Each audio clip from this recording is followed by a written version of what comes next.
하나님과 우리가 가까워지는 것을 방해하는 것은 죄밖에 없습니다. 이 죄를 치워야 됩니다. 죄라는 장애를 없애야 되는데 어떻게 없애요? 야, 너 저리 가 하면 갈까요? 제발 가주세요 부탁하면 갈까요? 여러분, 죄라는 것이 그렇게 털어버리기 쉽다면 세상에 교도소가 필요 없겠죠. 다시는 안 그럴게요 다짐으로 된다고 죄를 이길 수는 없겠죠. 여러분, 성경에 의하면 죄라는 놈은 언제나 사망이라는 놈과 함께 묶여 있습니다. 한 팀입니다. 그래서 죄와 사망, 이 권세를 이길 장사는 아무도 없었습니다. 그래서 예수님이 필요한 거예요. 예수님께서 십자가로 죄와 사망의 권세를 이기고 정복하셨습니다. 그것을 확인한 것이 부활입니다. 그리고 성천하시고 성령이 임했습니다. 그래서 성령이 오신 것은 무엇보다도 이 땅에 오신 역사적인 사건이고요, 공동체적 사건이고, 그리고 내 마음속에 오셨다는 개인적인 사건이기도 합니다. 이 세 양상이 전부 다 중요합니다. 그리고 이것이 처음에 말의 사건으로 드러났다.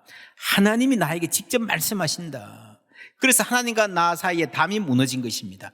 십자가가 구원을 이루셨는데 그 구원의, 십자가 구원의 효력을 현실화하는 것, 액츄얼라이즈 하는 것이, 발생하게 하는 것이 성령 강림입니다. 구원이 무엇입니까? 우리가 하나님과 하나 되는 거예요. 하나님과 가까이 가는 것입니다. 그것이 바로 그리스도를 내 마음에 영접하고 모신다 그러죠. 그게 구원입니다. 그러면 그 이후부터는 성령 하나님이 내 안에 계십니다.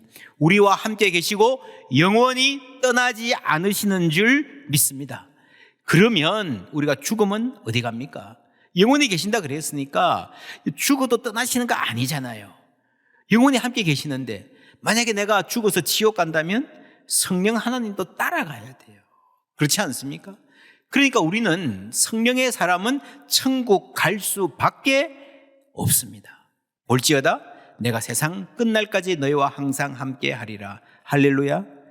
하나님이 함께 하시는 게 구원이에요. 베드로는 청중들에게 이렇게 말합니다. 38절부터 함께 읽습니다.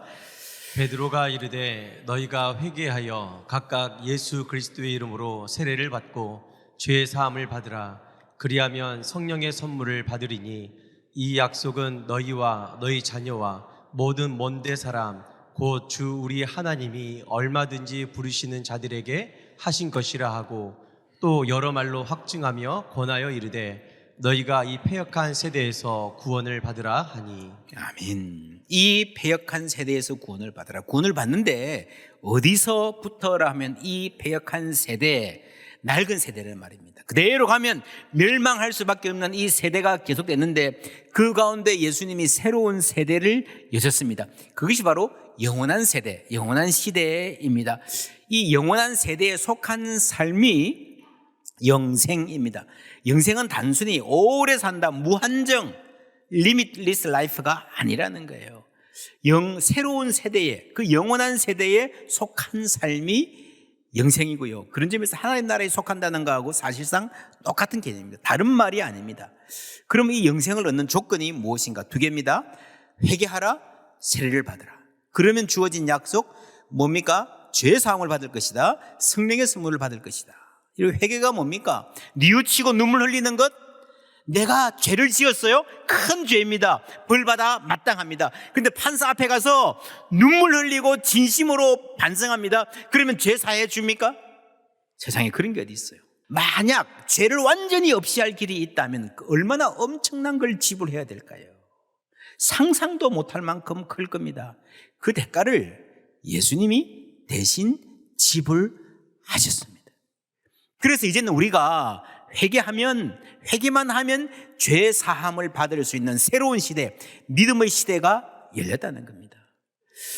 여러분, 이것이 언제나 가능했던 게 아니라는 거죠. 십자가 때문에 가능하게 되었다는 말이에요. 그게 새 시대입니다. 그게 복음입니다.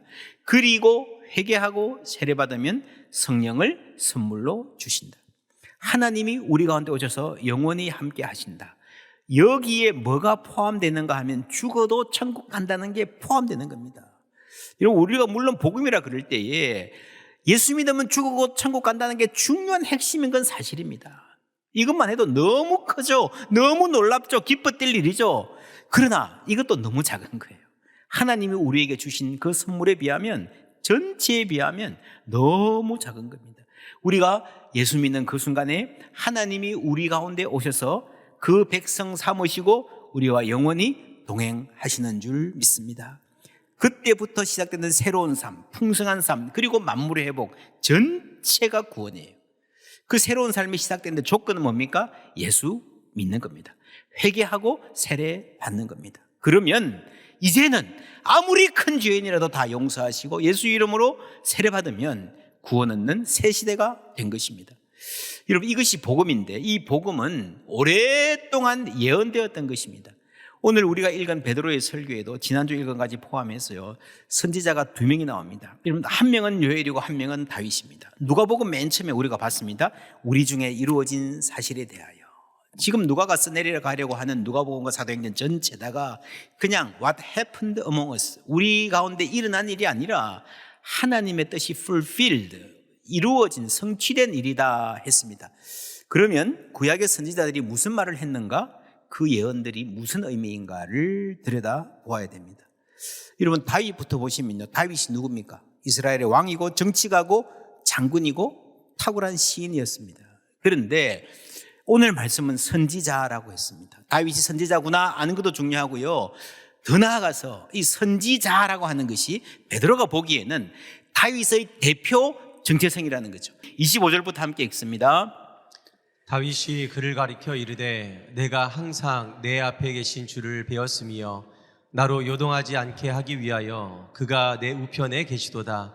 그러므로 내 마음이 기뻐하였고 내 혀도 즐거워하였으며 육체도 희망에 거하리니 이는 내 영혼을 음부에 버리지 아니하시며 주의 거룩한 자로 썩음을 당하지 않게 하실 것이미로다. 아멘. 하나님이 다윗을 사랑하셨습니다. 깊이 만나주셨습니다. 그 사랑 안에서 다윗은 사랑을 받으면요, 눈이 띄입니다. 깊은 사랑은 눈을 밝게 해줍니다. 그 사랑 안에서 다윗은요, 하나님에 대해서, 인생에 대해서, 영혼에 대해서 남다른 통찰을 갖게 되었습니다. 전능하신 하나님이 나를 이렇게 사랑하시는데 그냥 버려두실 리가 없다.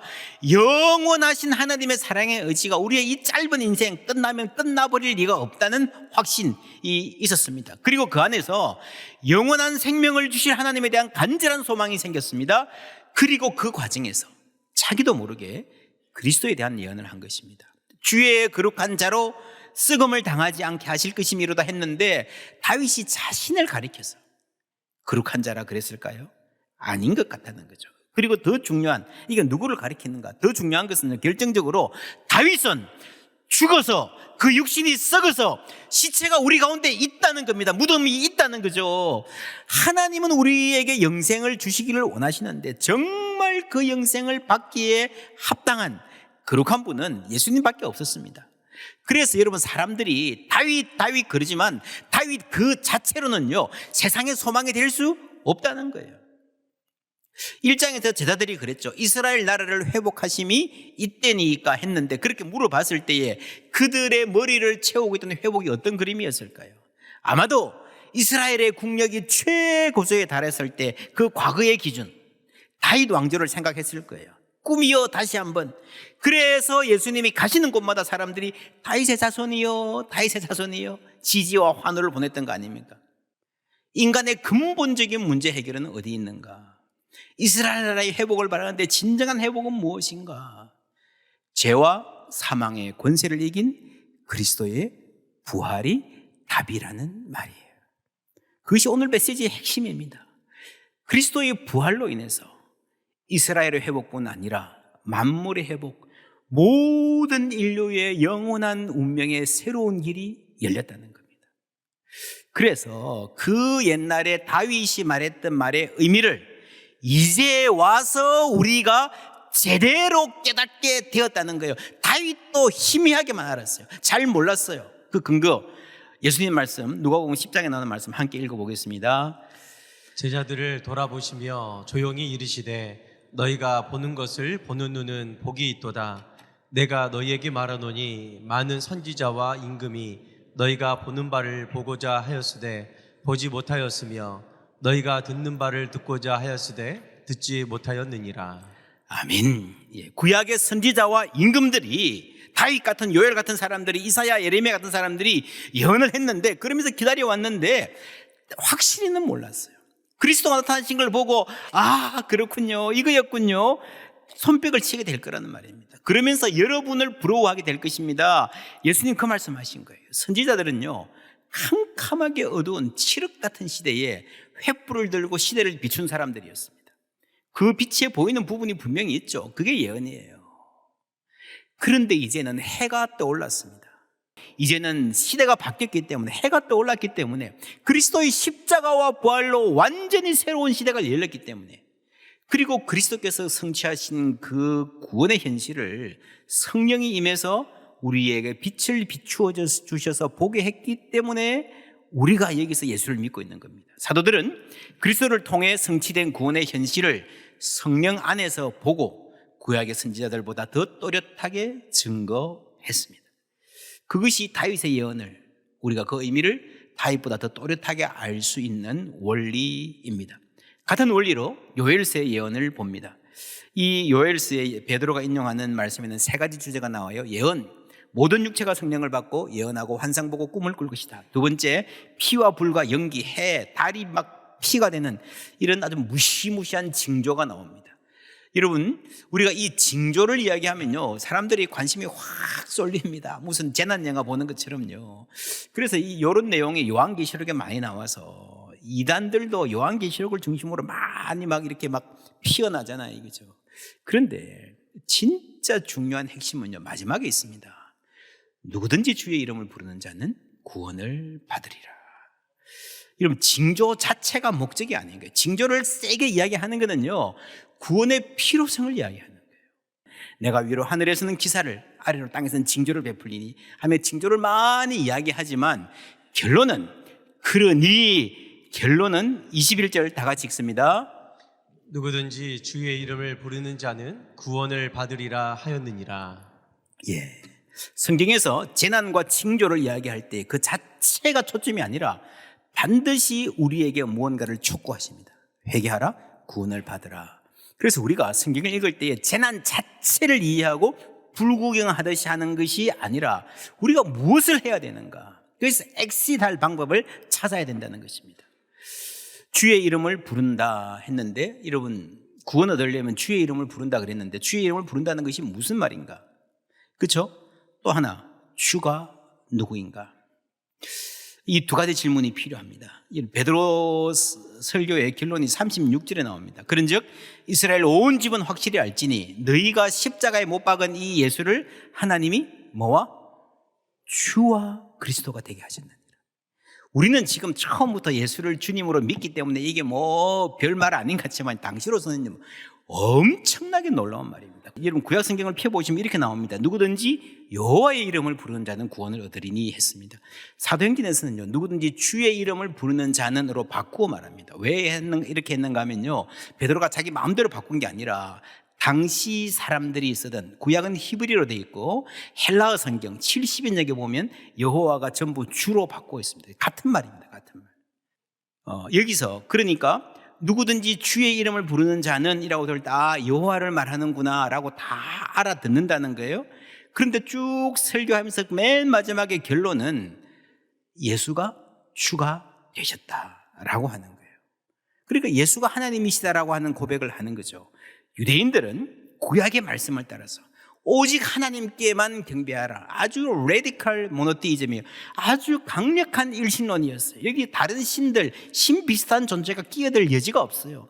그렇게 강고한 일신론적 세계 사는 사람들 가운데서 여러분, 예수님이 주로 고백되고 경배되었다는 것은요 정말 놀라운 사실입니다. 이것이 주님만, 여호와 하나님, 아버지 하나님만 주님이었는데 예수님이 주님이시다, 퀴리오스다라고 하는 이 고백이 사실은 구약과 신약을 넘어서는 굉장히 중요한 발전입니다. 핵심, 성서신학의 핵심입니다.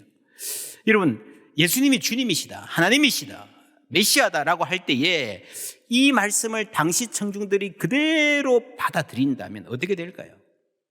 우리가 오랫동안 메시아를 기다렸는데 하나님이 마침내 보내셨군요. 오, 감사합니다. 그랬겠습니까? 아니죠.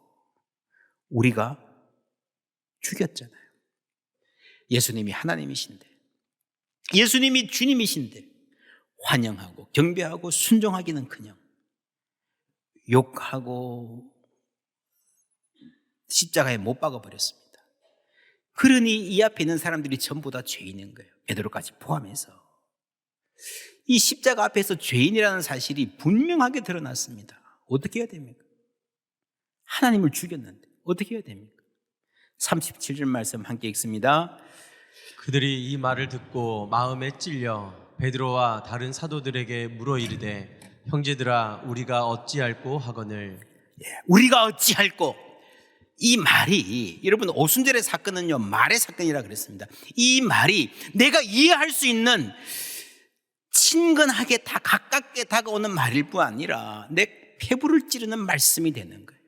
내 인생을 흔드는 말씀의 사건이 되는 거예요. 귓등을 스치는 말, 듣고 잊어버릴 수 있는 말이 아니라 내 인생 전체를 흔들고 바꾸어 놓는 말씀이 되는 이 말씀의 사건 안에서 반응이 우리가 어찌할꼬. 죄인임을 깨달았기 때문에. 그렇죠?